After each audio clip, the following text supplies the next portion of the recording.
nom de la présidente du conseil d'administration du CEFAN et du coordonnateur national empêché, j'ai l'immense plaisir de vous souhaiter la bienvenue dans cette salle de conférence du CEFAN. La Cameroon Education for All Network, CEFAN, monte au créneau une fois de plus afin de plaider pour l'augmentation du budget de l'éducation au Cameroun.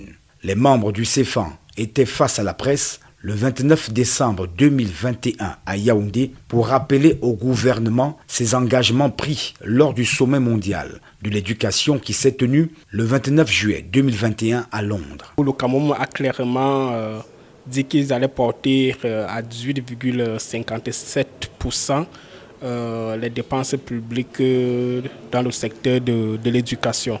Il est important de respecter cet engagement. Ici, nous avons espoir que 13,28% en 2022, 2023, c'est encore un an, mais il est important que le chef de l'État veille au courant de l'année 2022 pour qu'en 2023, cet engagement soit respecté. En tant que promoteur d'une éducation de qualité et pour tous, tel que le souligne l'objectif de développement durable numéro 4, le CEFAN accentue son plaidoyer. De la qualité de l'éducation, la condition des enseignants, la qualité des infrastructures. Je ne vais pas trop entrer dans les curricula et autres.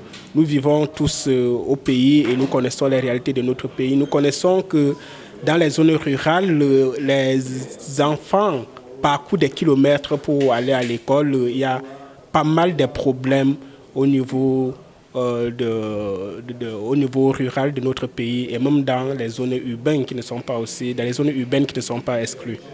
Aux côtés du CEFAN, durant cet échange avec la presse, il y avait le syndicat national unitaire des instituteurs et des professeurs d'école normale, SNUIPEN, qui appelle à une reprise effective des classes dans les régions en crise du nord-ouest et du sud-ouest du Cameroun.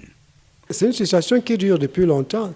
On meurt chaque jour, les enfants meurent, les parents meurent, les enseignants meurent, tout le monde meurt.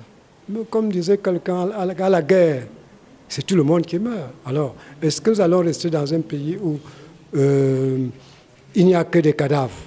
Ce que nous voulons, c'est qu'on s'asseye, qu'on discute et qu'on trouve une solution pacifique à la crise. Cette activité qui entre dans le cadre de la mise en œuvre du projet Education Out Loud, phase 1, est soutenue par le Partenariat mondial pour l'éducation à travers 60 coalitions dans le monde et avec en bonne place au Cameroun, le CEFAN.